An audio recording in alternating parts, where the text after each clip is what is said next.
Laurens Erasmus en sy vrou Maureen woon sedert 1991 op Orania. Laurens is 'n afgetrede ambagsman. Ek is op Ventersdorp gebore en ons het eintlik op Kaalfontein gebly. My pa daar was 'n klein skooltjie wat hy skool gehou het. En later was ons op Klipplaat Drif, daar was ook 'n klein skooltjie waar hy skool gehou het. En daarvandaan is ons Ruster Winter toe. En net vir my weer, Laurens, watter jaar is jy gebore? 43. 43. Dit is met ander woorde aan die einde van die oorlog omtrent. Ja, min of meer. Wêreldoorlog. Ja, min of meer. Ja. Tweede Wêreldoorlog. En nou daar het ek toe my skoolloopbaan begin. My pa was onderwyser en later het hy hoof geword. Maar die skool het al kleiner en kleiner geword. Soos die mense nou maar verstedelik het. En toe is ek Warmbad Hoërskool toe, in standaard 6 en 56. Ek het toen in my skoolloopbaan daar aangegaan tot 58, toe is my pa oorlede. En toe is ek Wonderboom Hoër toe in Pretoria, en daar het ek standaard 9 gemaak, en toe los ek die skool. En toe my ma my ingeskryf by die poskantoor as 'n leerling telefoonwerktuigkundige. En ek het toe daar gewerk, daarvanaf is ons gestuur na Stilfontein, Klerksdorp en Orkney, om die outomatiese sentrales te bou. Maar daardie sentrales was massiewe geboue met rakke en ek dink vandag is alles in so 'n kassie. En ek het toe nou, later toe ons nou daar klaar is, het ons weer terug Pretoria toe. En ek het in Pretoria het ek bedank, by die poskantoor, en toe is ek Eskort toe, maar intussen is ons toe getroud. 63. En toe was ons al 20 jaar oud. Nou ja, 64 is die eerste dogter gebore, dit is nou Olga. En toe het ek op Eskort gaan werk. En Eskort het ek, hoe lang daar gewerk, 'n jaar? Jaar of 2 jaar, zoiets. En daarvanaf is ons toe Springs toe, want ek is toe 'n baie goeie werk beloof in Springs, by die papierfabriek, Sappi. Maar daai plek het so gestink, hy het my heeltemal uitgestink. Ek het dit toe gelos, en toe is ek na Temsa toe, die telefoonfabriek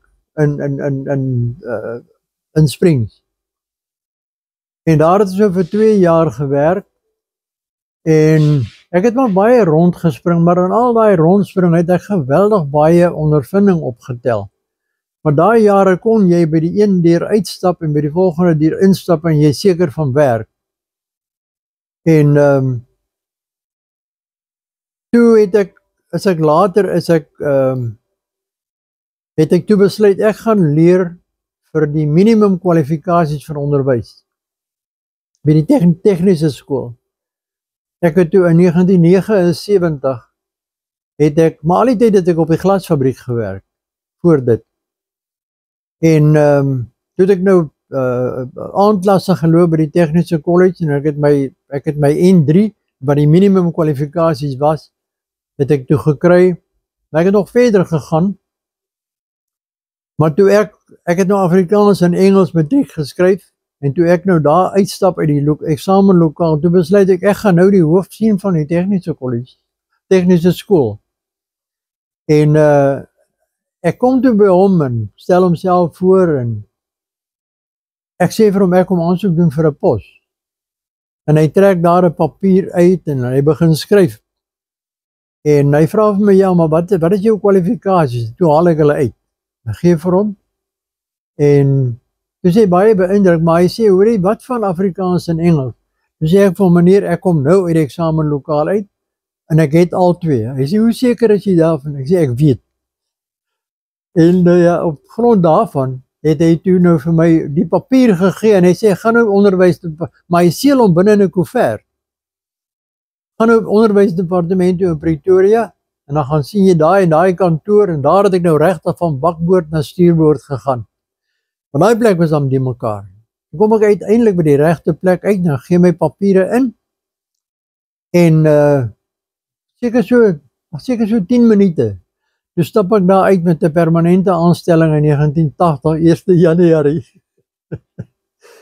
So ja, toe het ek nou begin skool hou, toe nog nooit voor 'n klas gestaan nie, maar nou ja, dis 'n ondervinding wat 'n ou maar ook moet optel. En toe het ek daar skool gehou tot 89. Nee, 89. En toe het ek nou by 'n privaat ingenieurswerke ingestap in Ventersdorp. En ons het toe later aan, het ons toe nou allerhande ander goed gedoen, want ek was redelik wyd gekwalifiseer. En toe besluit die eienaar, ons moet 'n vennootskap begin. En die oomblik wat ons toe die vennootskap begin, toe gaan hy met vakansie. Hier sit ek met hierdie hele besigheid, ek moet al die swartes hanteer, daar is 'n ander ouetjie wat saam met my werk, maar ek het nog nooit ondervinding van 'n eie besigheid nie. En hierdie is nou so 'n eie besigheid. En daai hele jaar was hy met vakansie. In Desember toe ons nou moet toemaak, want jy moet volgens wet moet die ingenieurswerke toemaak, en ek het toegemaak, maar ek het alleen aangehou. En Januarie toe kom hy nou terug. Toe hy instap, toe sê ek van, ek gee kennis. Ek hou nie van hierdie vennootskap nie, en ek wil nie verder gaan nie. Nou ja, toe het ek sê nog so, toe moes ek 6 maande nou werk, dit was nou die ooreenkoms, voordat ek nou regtig kon uittrek. En toe ek nou kon uittrek, die Saterdag, en die Vrydag, toe vra hy vir my of ek vir ons wielboute sal kry vir 'n sleepwa in Springs. En ons is toe die Vrydag aand deur Springs toe, en ek het daai hele Saterdag gesoek na wielboute, en ek kon toe nie kry nie. En ek sê toe vir die vrou, hoorie, kom ons gaan koop 'n huis. Ons gaan soek 'n huis, ons stap daar by 'n maar in elk geval, ons stap toe daar, en ek sê toe vir hom, ek wil graag 'n huis sien. En hy vat ons toe na Geduld toe in Springs. En ons kom daar in Geduld, die huis is goedkoop, dit is 'n redelike mooi stewige huis, die gras staan net so lank, en ek koop hom sommer net daar. En die Sondag toe gaan ons nou terug Ventersdorp toe. Maandagoggend sê ek vir hom, hoorie, ek gee kennis, ek gaan by. Sê my, ja, maar wil jy nie my net so 2 weke kennis gee nie? Sê vir hom, nee, ambagsman gee net 'n skofkennis. En ek daai skofkennis, ek het daarby gebly. En daai Dinsdagoggend toe trek ons Springs toe. En ons het daar gebly, en daarvan heb ek toe gestudeer vir die minimum kwalifikasies vir onderwys. Ja, daarna wat was ons toe een? My ma het 'n klein plaasie gehad, het ons hom gehuur, ons het daar gebly vir 'n ruk. Ek maar sommer so uit die stoor uit gewerk, en toe het ek ingenieurswerke begin in Ventersdorp. En ek het 'n vernoot gehad, en toe kom die storie van die advertensie van Orania op die TV, en dit prikkel toe my nuuskierigheid. En die volgende aand, toe is daar 2 Engelse vroue wat praat oor die Orania, hulle gaan nou hulle eie ding doen, ons onafhanklik van die regering, en sommer 'n klomp stories. Toe stel ek nou regtig belang, want toe sê hulle, dit is ons eie mense. En toe ry ek die Saterdag hiernatoe, en kom kyk, en ons stop, soos die vroumense nou maar as, hulle by die toilet wees, en ons ry toe op na die gemeenskapsaal toe. Hier is alles, al die deure is oop, die toilette is skoon, daar is tot toiletpapier binne in nie. Nou waar kry jy dit in die res van Suid-Afrika? En toe besluit ons van daai huis koop. En ek bel toe vir Elisabeth van der Berg. En ons koop toe die huis in Amathislaan, Amethysstraat. En toe ons nou gevestig is, toe loop ek vir Josef Henning raak en ek vra vir hom, wat se besigheid kan ek begin?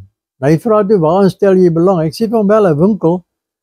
Ek is mal oor die winkelgebou hier in Orania. Toe sê hy nee, hy is klaar gevat. Wat's anders? Toe sê ek vir hom wel, hardeware is die tweede keuse, maar ek soek 'n gebou om dit in te doen. Toe wys hy vir my die gebou wat eintlik half bouvallig was. En toe hom toe reggemaak in die voorraad wat ons nou die eerste keer ons 3 weke gewerk om die plek so te kry dat hy dat daar mense kan inkom. Maar sê nou net, watter gebou was dit, Lourens? Dit was waar daai waar Ben Ooreborsel was. Eva Suspense deesdae. Jy weet? Deesdae is dit mos Eva Suspense. Nee, dit is daai ouens van die solarselle is daar. Dis hulle, ja. Is dit dieselfde plek? Dis hulle, ja. O, goed. Dis daai gebou. En ons het die gebou reggemaak en toe ons nou oopmaak, toe het ons nou klomp van hierdie drankbotteltjies wat hulle, ek dink is op die vliegtye wat hulle dit gebruik. En 'n klomp van hulle gekoop en almal wat kom wyd geadverteer, almal wat kom kyk het toe nou 'n botteltjie kon kies wat hulle wil hê. En een ou het gesê ja, maar nou gee jy vir die mense brandewyn en whisky en al daai goed. Plek jy liewer vir elkeen 'n bier gee. Sê ek vir hom nee man, mense wat bier drink, se kop is nie reg nie. Hulle is kwaad vir hulle mond. En nou toe het ons die besigheid begin en amper 'n jaar daarna het Isak Joubert by my gekom kuier. Hulle kom besoek Orania, hulle kom kyk net. En hy sê toe vir my nou, wat se besigheid kan 'n mens hier begin, want die permitstelsel en al die permitte is reeds uitgegee. Toe sê ek vir jong, dis 'n onding daai, maar wat stel jy belang in hardeware? Toe sê ja, hy sal nogal van hardeware hou. En ek sê nou goed, betaal my dan vir die voorraad. Die gebou kry jy verniet, maar betaal my vir die voorraad, ek gaan iets anders begin. Hy sê ja, maar wat gaan jy begin? Sê ek begin ingenieurswerke. Nou ja, toe kry ek daai gebou wat Koos Legrandsie nou besit. En ons het toe daar nogal 'n redelike groot ingenieurswerke begin. Daar was 4 of 5 ouetjies wat by my gewerk het. En elkeen van hulle het 'n huis gekry in Kleigelik om te bly. En ek was verantwoordelik vir al daai huise. Nou ja, soos die ouens maar is. Werksure werk hulle, maar na werk doen hulle net wat hulle wil. Ek het vir hulle verf gegee om die huise te verf. Nie een van hulle het die huis geverf nie. Wat hulle met die verf gemaak het, weet ek ook nie. Maar so het hulle so een vir een verdwyn. Toe kom vra Skalkreer vir my of ek nie die garage wil beheer op Van der Kloof nie. Toe sê ek vir hom nee, ek sal nogal daarvan hou vir 'n verandering. En ek het toe daar begin karrewerk en ek het yskaste reggemaak, ek het gas verkoop. Ek het amper maar dieselfde gedoen as wat ek hier gedoen het. En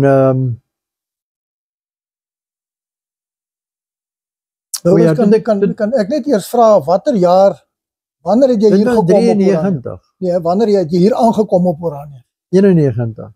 Hoeveel mense was hier toe? Die was net 3 gesinne. Johan Moelman, Pieter Hartzer en Thys Fik. Thys Fik het met bokke geboer daaronder by die ou melkplaas. En later het Nico Bok, Nico Botha eintlik, maar almal het gesê Nico Bok, het hy by Thys gewerk toe hulle die bokke opgepas. En waar jy nou? Goed, nou soos by die garage op Van der Kloof. O ja. Toe het ek daar gewerk en die volgende jaar, Januarie, toe toe kom Skalk by my en hy sê vir my, ja, die huur gaan nou op en die BTW gaan op en ek kon nie daarby bykom. En toe sê ek vir hom, nee, dan gee ek maar liewer op. Hoe lank wil jy kennis hê? Toe sê hy, nee, net wanneer jy wil. Ek sê, nee, is goed. Ja, Februarie, toe gaan ek daar bly ek op 'n plaas, aan die ander kant Petrusville, by 'n ou vir wie ek baie gewerk het. En ek het op die plaas gebly en ek het vir hom windpompe reggemaak en hy het 'n skuur geskuif van Petrusville na sy plaas toe. Dit is nou Tuinfontein, aan die ander kant Petrusville, op pad na Koelsberg toe. En daardie stoor, was 'n redelike groot stoor, het ek stoksiel alleen uitmekaar gaan haal by Petrusville en hom weer gaan op. Ek het sy lorry gebruik, sy trok gebruik en ek het die stoor weer parkie vir parkie gaan opsit op sy plaas. En vir my was dit nogal 'n redelike prestasie, want ek meen, om so 'n massiewe stoor, elke plaat op sy plek te sit en elke stukkie balk op sy plek, dit wil gedoen wees. Nou ja, toe het ek daar gebly, net na 94. En interessant, 94, met die verkiesing, toe het ek gehoor, niemand in Orania gaan stem nie. En 94, met stemdag, toe kom groet omtrent die hele Orania aan my. Nou wat het hulle gaan maak in Vanderkloof by die stemlokale? Maar in elk geval, ek is toe daar vanaf, is ek toe nou terug Orania toe, ek het vir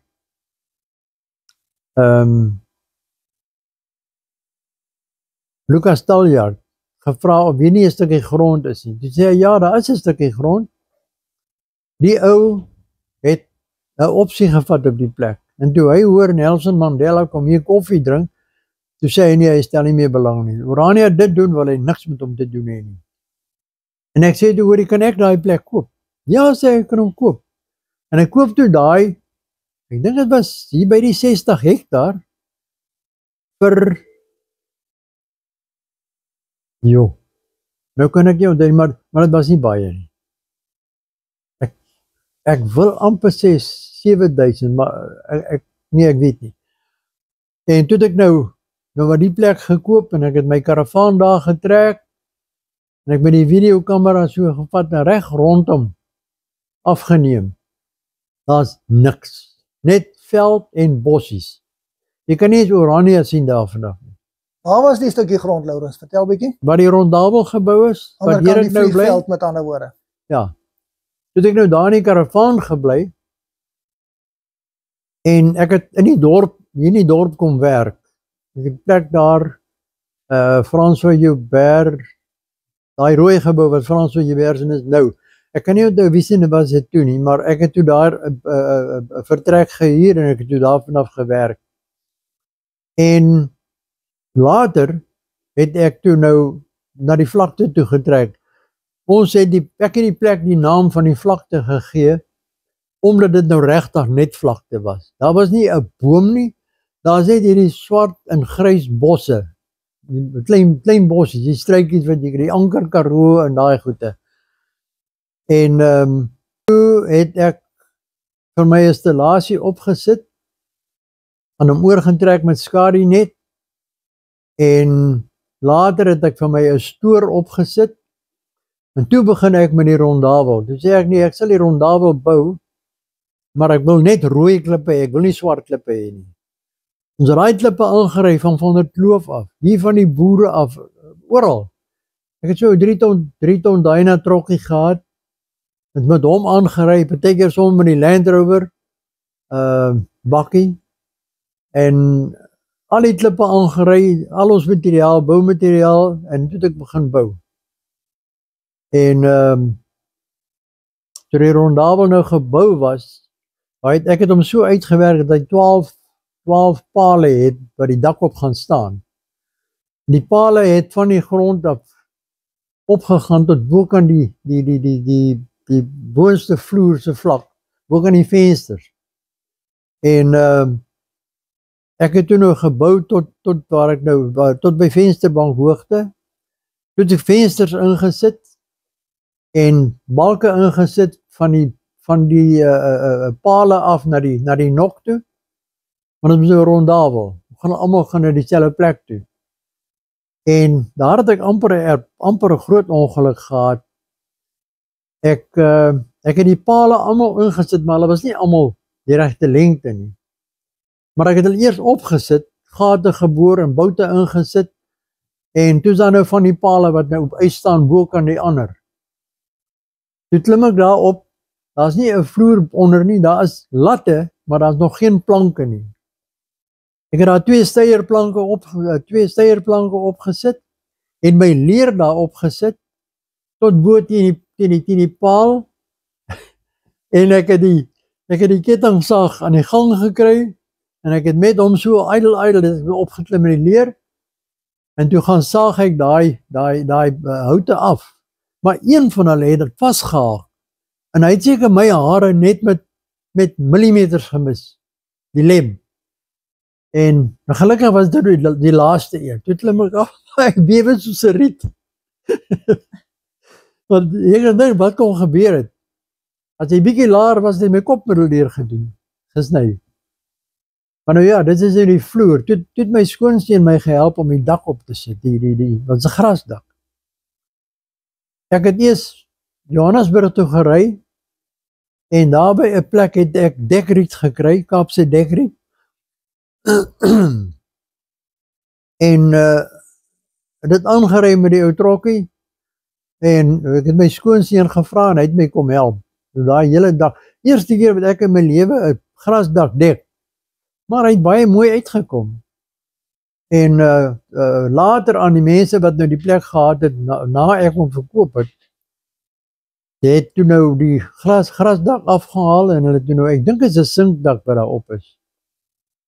En maar die dak het gehou tot toe, hy het nêrens gelek of niks nie. Terwyl ek nou die bouwerk gedoen het, want nou is dit rowwe klippe, die klip kom soos wat hy uit die veld uitkom, sit jy hom op sy plek en jy pak nou eers 'n bietjie sement daar neer, en sit die klip op sy plek en dan vul jy hom in, sodat die klip nou nie weer uitval nie. En so het ek nou maar die hele plek gebou en die dak opgesit en later het ek toe nou my stoor eintlik voltooi en toe het ek my ingenieurswerke daar bedryf in die stoor. Nou ja, toe ek nou daarvan af as ek toe nou weer terug Orania toe in die dorp kom bly en toe het ek, dit was toe nou 2006. Toe het my seun hiernatoe gekom en ons het toe nou saamgewerk. Maar wat ek uitgelaat is die 1996 is die groot pyplyn gebou van die rivier af na verby die vlakte. En hier was 'n ou gewees want ek kom toe nou, ek is toe nou nog nie lank in Orania nie, ek is nou daar van daai plaas af. Toe sê die ou, toe sê hy, nee, hulle het nou klaar vir my die pyplyn gegee om te bou, maar dit was nie waar nie. Want ek is maar 'n ou kleinskakeltjie in die hele ketting.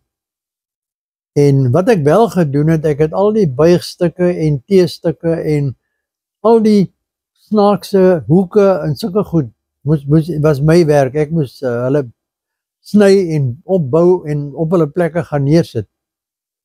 Maar die ou was toe nou baie kwaad, toe trek hy.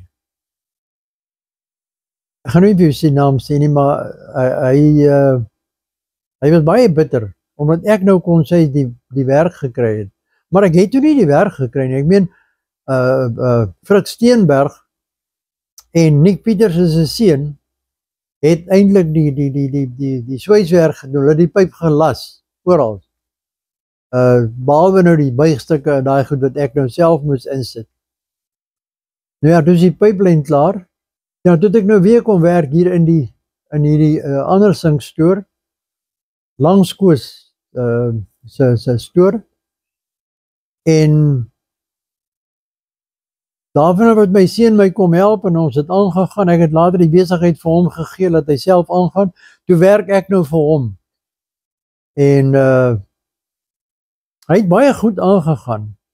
Maar ook as gevolg van die boere wat nie hulle rekeninge betaal nie, het hy besluit hy gaan nou nie meer verder nie. Toe het hy nou die werkswinkel toegemaak en hy het alles verkoop, sy geboue, alles verkoop. Sy huis is nou nog in die mark, maar sy dogter bly daar. En toe besluit hy gaan Amerika toe. Nou ja, hy is baie gelukkig in Amerika. Lourens, waar het klein Lourens geleer om met sy hande te werk? Hy was omtrent, hy was nog nie in die skool nie, hy was seker omtrent so 5. Toe het my broer, my oudste broer, 'n Volkswagen karretjie gekoop. En hy het hom daar by my kom bære in die erf. Hy is daar aangeduld. En ek vra toe vir my, wat maak ons nou met die kar? Want hy staan eintlik in my pad. Wat maak ons met hom? Hoekom het hy hom gekoop? Nee, sê hy, ek moet die ding opsny en skrapjaar toe vat. Ek sê nee, goed. En ek gee vir my seun al my gereedskap. Toe hy 5 jaar oud. Ek sê vir hom, as jy 'n boutjie sien en 'n moertjie sien, maak los. Maak alles los. En hy het die hele dag gewerk aan daai kar. Toe ek die aand by die huis kom van die werk, toe het ek op by die glasfabriek gewerk in Springs. Toe ek by die huis kom, toe vat ek daai dop en keer hom om. Toe het alles los. So hy het baie vroeg begin. En natuurlik op die plaas ook waar ons gebly het hy ook my baie gehelp. En wel, hy sê alles wat hy weet, het ek hom geleer, maar dit is nie waar nie. Hy het baie dinge geleer wat ek nie eens geweet het nie. Lourens, nou, ek wil graag ook weer teruggaan na die rede hoekom jy Orania toe gekom het. Wat het jou gemotiveer? Jy het nou daai advertensie gesien, wat het gemaak dat jy trek? Ek het toe die ingenieurswerke gehad op Ventersdorp. En toe het ons nou kom kyk na die plek en ons besluit ons gaan kom. En toe ek nou terugkom in Ventersdorp die maandag, toe sê ek vir my vernoot, kom ons skuif hierdie hele fabriek Orania toe. Want ek is seker, hier is baie boere en ek is seker iets genoeg werk. Want op daai stadium het ons 2 draaibanke gehad, ons het 'n vreesmasjien gehad, ons het 'n vlakslypmasjien gehad, en nie een kon daai masjiene werk, behalwe ek nie. Ek moes almal werk. Nou ek baie keer dat ek 'n lang ding in die een draaibank, dan loop hy, dan sit ek 'n ander ding in die ander draaibank, of ek het 'n rad wat ek insit op die vreesmasjien. Maar hulle het baie keer al 3 geloop. Dan soek ek iemand om vir my water te bring vir die masjiene. Dan sit ek alles af, soek ek hulle. Dan staan hulle hier buitekant oor 'n bakkie en gesels, hy en al die swartes. Nou ja, toe sê ek nou half dik vir die storie, maar in elk geval, toe sê ek nou vir hom, kom ons skuif hierdie besigheid Orania toe. Toe sê hy, nee, de Klerk gaan ons daar vasdruk in die hoek. Hulle wag net dat daar 'n klomp mense by mekaar is, dat hulle kan. Ek sê, nee man, dis ons mense daai. En nou ja, toe trek ek nou. Ek het vir hom 'n maand kennis gegee, toe trek ek hiernatoe. Maar na ek besluit het om te gaan, toe kom Eugene ter Blanche daar. En hy sê vir my, hy het eers met die ou gesels, die vernoot, kom hy na my toe, hy sê vir my, hoorie, ek hoor jy gaan weg. Ek sê vir hom, ja, ek gaan weg. Hy sê nou, waarheen gaan jy? Ek sê, daar waar ek dalk vrede gaan hê. Hy sê nou, waar is dit? Ek sê, Orania. Hy sê, nee man, bly hier, sluit aan by die AWB en ons maak Ventersdorp reg. Ek lag, ek sê van, waar gaan jy daar? Jy het nie soveel geld om hierdie plek te koop nie. En daai Orania word gekoop. En ek sê toe vir hom, wat maak jy met al die inwoners? Hy sê toe vir my, hy sê nee, maar sluit aan by die AWB. Ek sê nee man, ek kan nie by die AWB aansluit nie, want ek drink heeltemal te min. En nou ja, toe is hy nou tevrede. En toe ek nou hier kom, toe ontmoet ek nou vir Johan Moelman, maar ek het nie van hom gehou nie, hy het te veel gevloek. En Tydsvik was vir my baie oulike ou, en nou Pieter Hartser was ook oulike mense. En ons kon assosieer met mekaar. toe begin ons die AP Kerk hier in Orania. En ek en nou Pieter was toe diakens. Thys Fik was die ouderling. Hy het elke Sondag vir ons 'n preek voorgelees in die gebou waar die APK nou is. Maar daar is nie stoele, banke of niks nie. Elkeen bring sy eie stoele saam. Maar man en muis was daar. Lourens, nou praat jy van 91. Ja. Reg aan die begin het julle die kerk daar gestig. Nee, toe jy nou begin meer mense kom. Kan jy onthou wanneer omtrent? Nee, ek gaan jok as ek vir jou sê. Goed. Maar dit was redelik aan die begin. Dit was redelik aan die begin. Ons het hier was 'n ou tannie gewees. Sy was die skriba. En sy het later aan sy Koekenaap toe getrek. Ek het haar trek weggery. Haar biblioteek was my hele sleepwa vol. En ons ry Koekenaap toe. Ons gaan pak haar goed daar af. Sy sê nee, daar's plek om te slaap. En toe ons nou begin afpak, toe is daar nie meer plek om te slaap nie. Toe moet ons daai Saterdag aand met ons terugry Orania toe. Dit was 'n stryd. Niemand kan wakker bly nie. En gelukkig was my seun saam. Maar sy was toe nou die skriba en ou Thys het elke Sondag vir ons 'n diens. Maar behalwe die kerkstorie het ons, ek kan nie meer onthou is dit elke Saterdag of is dit een keer 'n maand nie, het ons 'n waanhuis aand gehou. En daar was ook almal. Man en muis was daar. En die eerste een was daar by die ou melkplaas.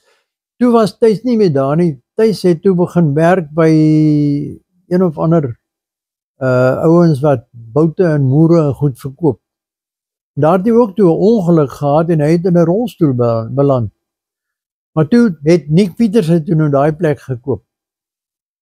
En toe besluit ons ons gaan daai aand, eerste aand gaan ons 'n broodjie aan maak saam met 'n braai. En ons het 'n klomp stompe uitgedraai daar. Dit is 'n groot oop plek voor die huis. Klomp stompe daar aangedra en vuur gemaak. Anet het haar hande vol gehad. Sy het klomp brode gebak. Die brood was gratis. En as jy vleisie het, kan jy hom gaan braai daar op die kole. Dit was 'n vreeslike lekker aand. En daar het 'n oomie en tannie van die eiland. In die Oranje rivier. O, die regte eiland. O, ek verstaan. Ja, daai eiland. Ja. Hulle het daai eiland mak gemaak. Toe hulle vir ons vertel hoe hulle daar gespook het en wat hulle alles gedoen het. Verskriklik interessant. Want hulle nou die vertelling gehad. En die volgende keer het ons in die volksskool se saal het ons 'n debat aand gehad oor die hobbels in die dorp. Wat se hobbels nou? Al die hobbels wat in die strate is, in die paaie is. O, die spoedwalle. Ja. Die helfte. Daai helfte is vir en daai helfte is teen. Dit was 'n interessante debat ook geweest. Hoe die ouens weggekom het met die teenargumente weet ek nie. Ek kan nie meer onthou nie. Maar dit was 'n lekker aand saam. En ander aand het ons 'n musiekaand gehad. En ons het Gabi Postumus was toe al hier. Sy seun en dogter, een het gitaar gespeel en die ander een konsertina. Daai aand ook lekker partytjie gehou. En die laaste een moes ek reël in die gemeenskapsaal. Maar dit was nie 'n sukses nie. Want op daai stadium was die dorp reeds in 2 gedeel. En ek kan nou nie vir jou sê hoekom wie dit veroorsaak nie, maar hy was in 2 gedeel en ek is toe aan die verkeerde kant. Al die ander het opgedaag. Lourens, maar wil jy ons 'n bietjie vertel van die karakters in die dorp, die mense, die interessante mense wat hier was? Ja, dit is maar soos wat elke mens maar is. Johan Moelman het verskriklik gevloek. Hy het nie omgegee wie in daai geselskap is, vrouens of predikant of wie ook al. Hy kon vreeslik vloek. En mense het by my gekom en sê hulle vir my, wat maak julle met so 'n ou wat so vloek in die dorp? As dit is hoe Orania werk, dan wil ek nie hier wees nie. Nou ja, as gevolg daarvan is daar 'n paar mense weg. En ander mense is weg uit die dorp uit omdat hulle nie bediendes kan aanhou nie. Maar ons het almal gekom omdat ons al die werk self wil doen. Ou Thys was 'n baie interessante karakter. Hy het voorheen het hy by die plek gewerk waar hy later gaan werk het, maar toe het hy in 'n ongeluk beland en hy het in 'n trekker vasgery, as ek reg onthou, in die nag. Die trekker het nie ligte gehad nie. En as gevolg daarvan is hy toe in 'n rolstoel. En hy is hier weg, nog steeds in die rolstoel, of hy nog leef, weet ek nie. Nou Pieter is maar ou Pieter. Een aand kom hy daar na ons toe, ek moet sy hare sny. Maar, nou vertel hy vir jou, hoe moet jy sy hare sny, maar hy praat al die pad. En toe hy klaar gesny is, toe vra hy 'n spieël. Geef hom 'n spieël. Hy sê, julle het nou al my hare afgesny. Dus hy baie omgekrap daaroor. Maar ons het vriende gebly, nou nog ons mekaar sien, dan groet ons en gaan die kere. Maar die was 'n ander ou gewees, Henny Botes. Weet nie of jy hom geken het nie. Hy het reg agter my het hy die huis gekoop. Daar waar Frik Steenberg later gebly het. Hy daai huis laat regmaak, baie mooi, want hy het geld. Ek kom eendag daar en ek sê, ek gaan loer maar net in. Hy sê vir my, nee, jy moet nou whisky saam met drink. Ek sê vir hom, nee, ek drink nie. Nee, maar jy moet nou whisky saam met drink. Ek sê, man, ek drink nie. Maar as jy wil gooi, dan gooi jy vir my so 'n klein bietjie in 'n glas coke. Hy moet net die coke se smaak breek. Nee, sê ek mors nie my whisky nie. So nie. Ek sê nou, maar dan wil ek nie drink nie. Los dit. Maar hy hou aan. En hy is daaraan na sy kroeg toe. Kom hy terug met 'n glas whisky op ys. Ek sê vir hom, nee, ek drink nie hierdie goed nie. Want dit is sleg en ek is nie kwaad vir my bek nie. En ons het daar gesit en gesels. Ons seker 2 of 3 ure gesit en gesels. Ek het daai glas net so gelos daar. Want ek hou nie van whisky nie, ek drink dit nie. Maar hy het gevra vir die dorpraad. Nou wie daai tyd op die dorpraad was, ek kan nie onthou wie was dit nie, maar hy het gevra of hy die Karavaanpark kan kry. Want die Karavaanpark was toe al daar, maar baie verwaarloos. En hulle sê vir hom, nee, hulle sal hom laat weet binne 'n maand of so. En nu kom Augustus, en September, November, Desember, hulle sê hulle vir hom, hulle het besluit, hulle gaan dit maar self ontwikkel. Maar hy was so kwaad, hy sê vir my, as hulle vir my gesê het, jy kan die plek kry, môre, dan sit hy al sy gereedskap op die trein, dan kom hy hier naartoe. En toe het hy huis gesoek in Van der Kloof, en Jackie Justus se pa het 'n huis gesoek hier. Toe hy het huis daar gehad, toe ruil hulle 2 die huise. Maar ou Henny was interessante karakter, baie vriendelik, baie gaaf vir alles, en nou Bets net so. Was daar 'n paar stout manne in Oranje gewees, Lourens? Jo, dis nou kringe waar ek nie regtig beweeg het nie. Ek kan nie vir jou sê ja of nee nie. Ek weet later aan het daar moeilikheid ontstaan by die jong mense. Dus daar 'n skietery daar by die brug. En ek weet nie of jy onthou daarvan nie, wil dit maar nie aanhaal nie. En sulke dinge en baie goed het Kobus Hartse die skuld gekry daarvoor. En ek het gesê dit kan nie wees nie. Kobus sal nie sulke goed doen nie. En dit het ook later uitgekom, het was nie Kobus nie. Maar nou ja, nou nog, ek en nou Kobus het baie goeie verhouding. En sy seun ook. Maar hy het baie oulike seun, hy Pieter, klein Pietertjie. Ja. Lourens sê vir my, as jy nou jou lewe kon oorhê, sou jy weer hiernatoe gekom het? Absoluut. Absoluut. Ek sou nie eens twyfel, nie eers 'n sekonde twyfel daaroor nie. En daar waar jy vandaan kom, Ventersdorp, hoe was dit daar gewees? Ventersdorp, kyk, daai tyd was daar nou nog nie rasse kwessies en sulke probleme nie. Ek het met my tuin het ek die ingenieurswerke begin en toe die vernoot nou bygekom. Hy het ook net bygekom omdat hy 'n draaibank gehad het. Maar in een dag toe daag hy dronk by die werk op, nie die vernoot nie, die tuinboy. Die dag kom weg. Die werk alleen. So jy was gewoond aan alleen werk. Ek was gewoond aan alleen werk. Hier op die pipeline ook. Hulle het vir my ou gegee om my te help. Nick Petersen was die projekbestuurder. Hy het vir my ou gegee om te help wat nou blykbaar 'n gekwalifiseerde ketelmaker is, maar hy kon nie 'n week by my hou nie. Sê ek nee, vat hom asseblief weg.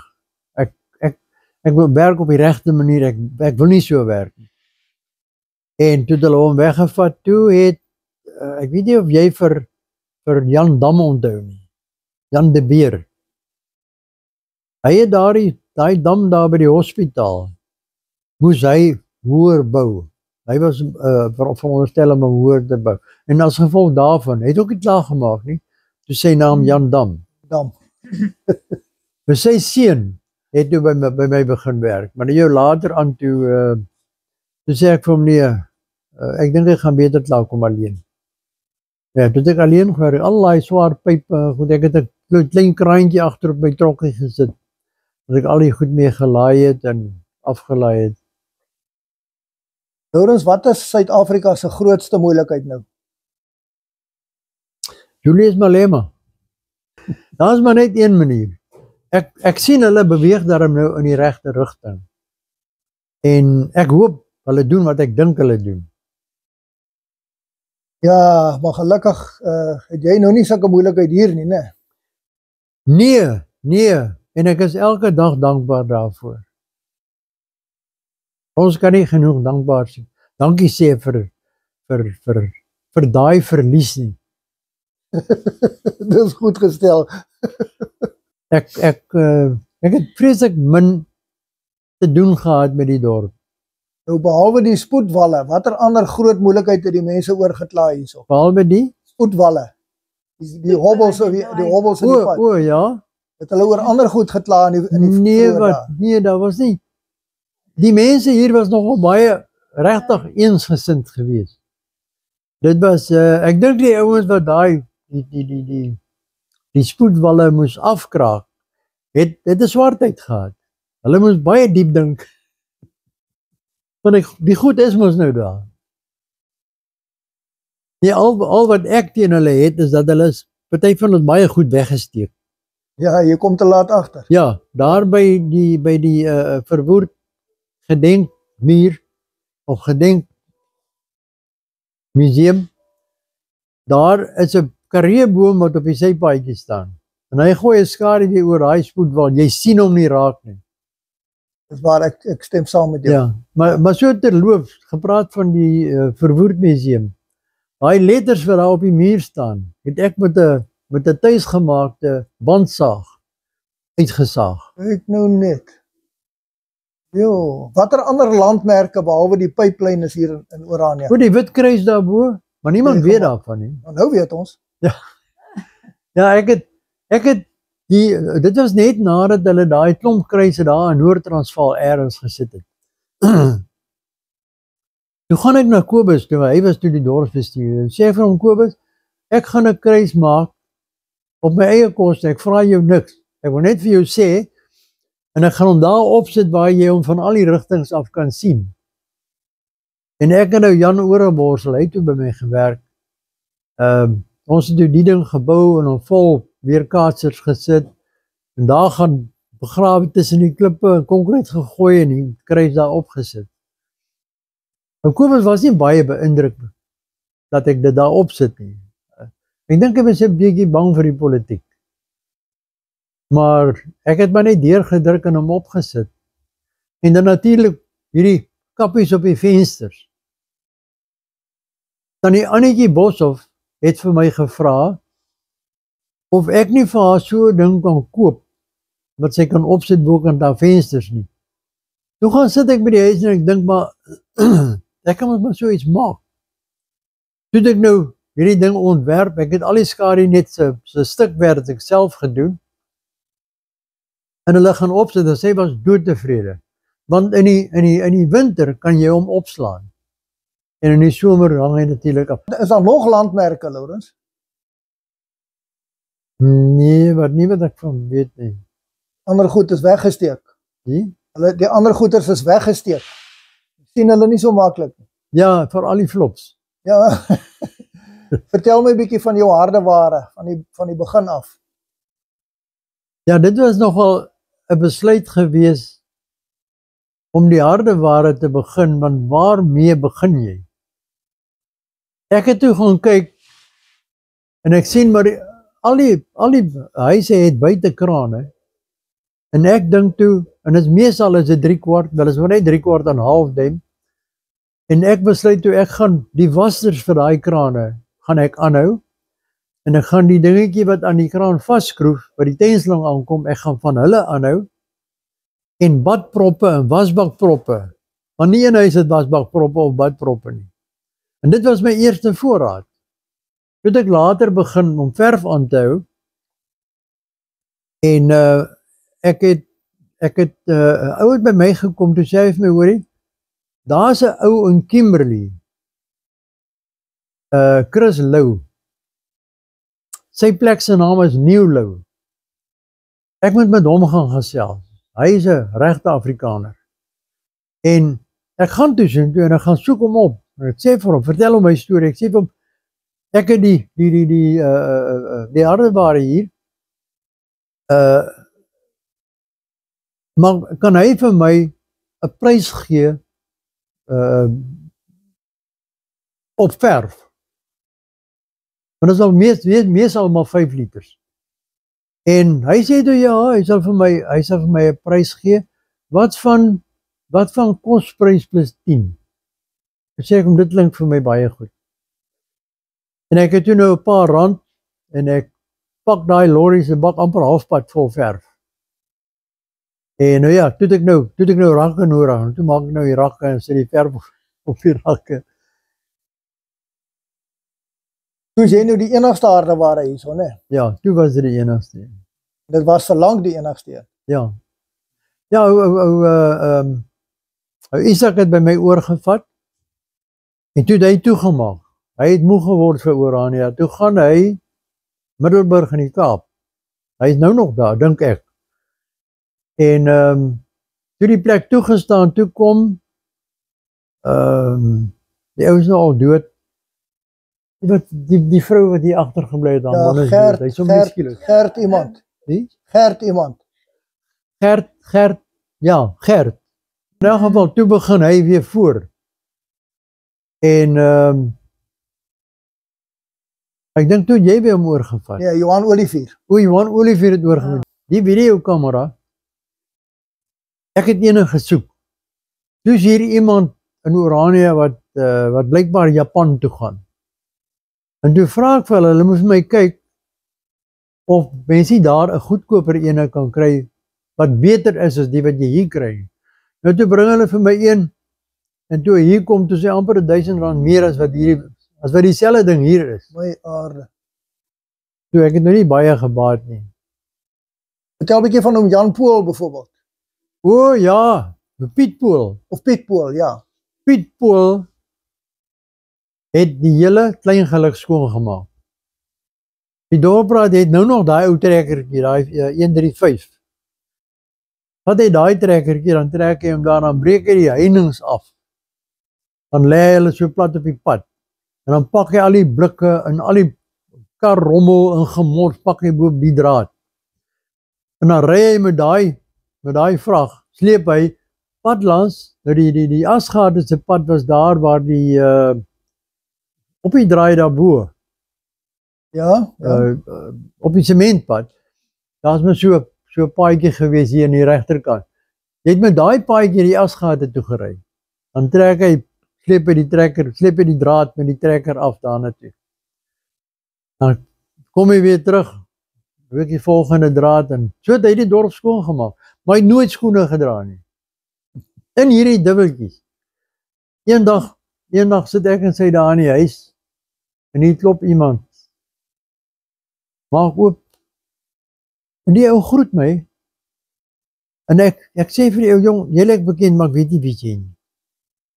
Hy sê ek is Piet Paul. Ek sê man, dit kan nie wees nie, want jy het dan skoene aan. Sê nee, my vrou het my geleer om skoene te dra. Nou sy pa, oom Johan, hy het groente in sy erf geplant.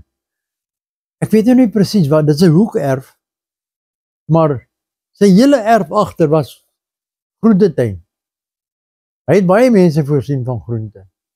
Oulike oomie. Wat kan jy ons vertel van Renestein? Die soon Sevenster, wat die OK gebou het. Ja. Ek het hom ontmoet deur Renus. Maar toe moes ons nou Kaapstad toe gaan, ek kan nie onthou vir wat nie. Dan ons so daar by Soon oorgebly, en ek oom Soon, want Renus sê ons nou oom Soon, en hy is ons spierwit grys op. En ek loop eendag daar by die hardeware, toe nog nie hardeware en die OK gehad. Loop by die paadjie, hy sê, kom wens my geluk, ek verjaar vandag. Ek sê, hoeveel jare? Toe sê hy, 'n jaar jonger as ek. Hier was 'n ander jong seun, ek kan nooit sy naam onthou nie, maar hy het my by naam genoem. En hy het baie keer dat hy daar by ons kom, hy was 'n motorwerktuigkundige, hy het daar by ons kom koffie drink, baie keer. En eendag sit ons so gesels, en ons gesels oor my dogter, en hoe oud sy is, en hy raak stil. Sê van, wat is dit nou? Hy sê, maar hy het nie geweet ek is al so oud nie. Ek sê van, moet jou nie daar aanstuur nie. My naam is my naam. En jy noem my op my naam, jy hoef nie vir my oom te. Hy het 'n paar keer probeer, maar toe sukkel hy. Sê ek, man los. En ek het agtergekom. Kyk, daar's 'n paar jong manne wat vir my op my naam genoem.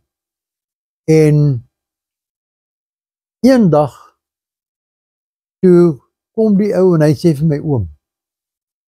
En dadelik is ek sommer half onlekker. En want weet jy wat kom ek agter? As jy so 'n persoon het wat jou op jou naam noem en hy sê skielik vir jou oom, het jy eintlik 'n vriend verloor. Baie interessante siening. Hy is nie meer op dieselfde vlak nie, want jy word mos nou hoër opgeskuif.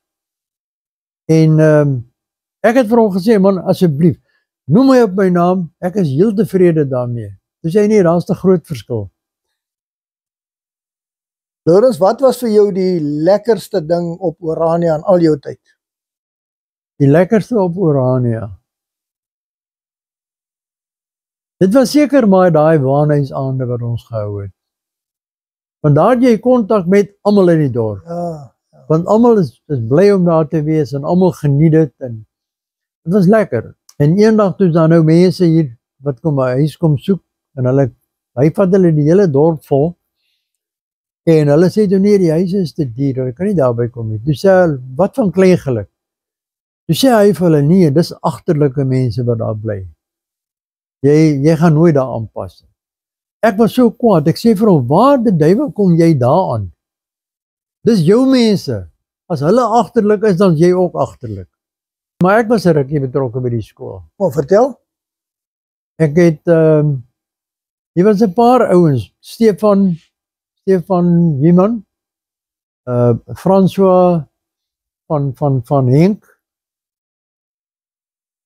en daai vriend van Stefan, Yuri Badenhorst se seun. Ja. Hulle drie en nog 'n hele klompie ander, onder andere ook Kobus Hartser. Ek het vir hulle tegniese tekenne aangebied by die skool. En hulle het baie goed aangegaan, maar dit is die tyd wat ek toe nou weg is van die kloof toe. So dit was redelik vroeg in die tyd. Maar die ou Jan, ek sien hom altyd saam met sy pa rondry. En ek sê vir Ben, hoorie Ben, Jan is nie in die skool nie. Wil jy hom nie vir my gee dat ek hom iets leer nie? Ou Ben is nie heeltemal, dit het lank gevat. Later aan toe sê hy, nee, is alright. En ek vat toe vir Jan, en ek begin toe nou vir hom 'n bietjie leer oor die pas en draai, die tegniek en so aan.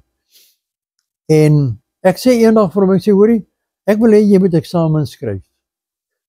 Bring vir my jou ID-dokument, dan gaan ek vir jou inskryf vir eksamen.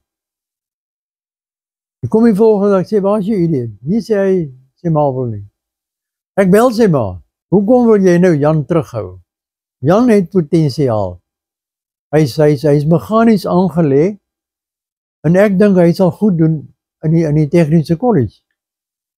Nee, sê wil nie. Ek sê man, moenie vir Jan terughou nie. Laat hom asseblief kom. Ek sal hom betaal. Julle hoef nie bekommerd te wees oor hom nie. Ek sal sy vakke alles betaal. En eendag toe bring hy Jan toe kon ek hier by die skool kon ek hom inskryf vir eksamen. En nou Jan het geleer. Maar nou omdat hy dysleksie het, nou gee hulle vir jou 'n lang storie, en dan moet jy nou daaruit moet jy nou alles besluit wat gaan waar, wat word afgetrek en wat word vermenigvuldig en sulke goed. Hy kon dit nooit verstaan. Ja. Toe sê ek vir hom, teken 'n prentjie. Dit wat jy daar lees, teken 'n prentjie. Toe gee hulle vir hom 'n ander kleur bril. En daar's alles reg. En ek het toe nou van hierdie geel veiligheidsbrille. Ek gee vir Jan die bril. Ek sê, vat hierdie ding en kyk of jy kan lees. Bracht dan Jan lees. Ongelooflik. So Jan het iets gedoen vir homself. Dit dan die storie van Laurens en Maureen Erasmus. As jy hiervan gehou het en meer daarvan wil sien, sluit gerus aan deur die subscribe knoppie te druk en dan het ek geleentheid om meer te maak.